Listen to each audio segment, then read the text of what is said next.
Cengiz Ünder devrait bien quitter Marseille pour s'engager avec Fenerbahçe. L'accord semblait se finaliser mais finalement les exigences de l'OM semblent bloquer le dossier. Marseille a exigé à l'avance la majeure partie des frais de transfert convenus pour Cengiz Ünder et Fenerbahçe n'a pas accepté cela.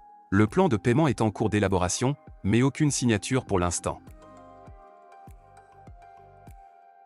Prêté par l'Inter Milan en septembre 2019 puis acheté définitivement par le Paris Saint-Germain en juillet 2020 contre plus de 50 millions d'euros, Mauro Icardi quitte définitivement le club de la capitale, direction la Turquie et Galatasaray où il était prêté la saison dernière, et le montant de l'opération est estimé à 10 millions d'euros.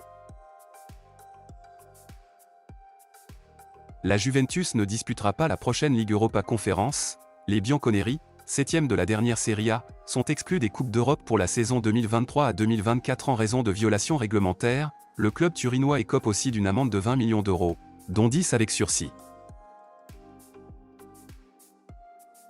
Depuis quelques semaines, le PSG est annoncé comme étant sur la piste du jeune attaquant lyonnais Bradley Barcola. Sur ce dossier, Paris est visiblement passé à la vitesse supérieure puisque le club de la capitale aurait fait une première offre de 30 millions d'euros que Lyon a rejetée selon les informations de Fabrizio Romano publiées vendredi soir. Selon Fabrizio Romano, le Bayern Munich et Al Nassr ont trouvé un accord pour le transfert de Sadio Mané, à qui il restait encore 2 ans de contrat. L'attaquant sénégalais va passer sa visite médicale une fois que tous les documents auront été vérifiés, et le montant de la transaction n'a pas fuité.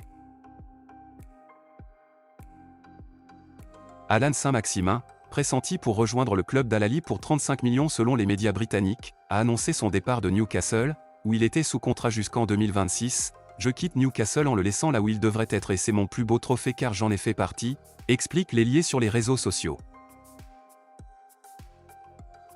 Le PSG a laissé une dizaine de joueurs à Poissy dans ce qui ressemble fortement à un loft d'indésirables même si cela n'en a pas le nom. Mais tous les joueurs qui ont été sélectionnés pour le voyage de pré-saison en Asie ne font pas partie des plans du club pour autant. Les 2 arrières-gauches Rohan Bernat et Levin Kurzawa sont d'ailleurs justement dans ce cas. Selon les informations de l'équipe, le PSG ne compte pas sur eux, et dès le retour en France, ils pourraient rejoindre le loft. Après des complications liées aux conditions de paiement, le milieu de terrain de Liverpool Fabinho se dirige toujours vers Al Ittihad à l'occasion de ce mercato d'été, en cédant l'ancien monégasque. Les Reds devraient récupérer un joli chèque estimé à 46,7 millions d'euros, et pour remplacer Fabinho, le club s'active toujours pour trouver un accord avec Southampton concernant le jeune talent Romeo Lavia. Alors que l'Arabie Saoudite pousse pour s'offrir Marco Verratti cet été, le nom de Pedri est sorti dans la presse peu de temps après. Pour pallier cette potentielle perte, la rumeur d'une possible clause libératoire avoisinant les 110 millions d'euros a fait le tour de la toile ce vendredi, et plusieurs journalistes dont Fabrizio Romano l'ont confirmé, mais l'opération a été vite abandonnée, et pour couronner le tout, les médias catalans affirment que Pedri ne s'imagine pas quitter le Barça.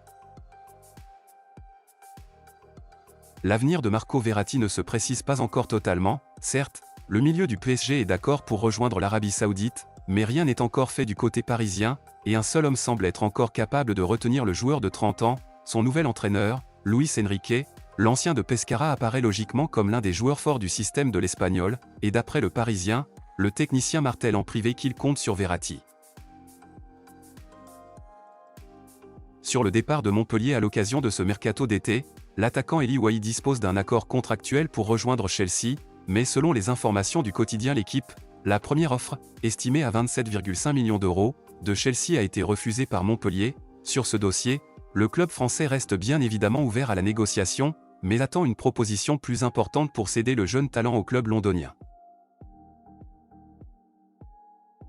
Depuis que Joao Félix a déclaré sa flamme au Barça, les rumeurs sur une arrivée du Portugais en Catalogne se multiplient. La presse espagnole a déjà fait état d'un accord total pour un deal durant l'été. Mais pour l'instant les difficultés financières et la forte valeur marchande de l'attaquant de 23 ans contraignent un potentiel deal, mais selon les informations de Mundo Deportivo, Joao Félix pourrait débarquer chez les Blaugrana si Ferran Torres accepte de rejoindre les Colchoneros.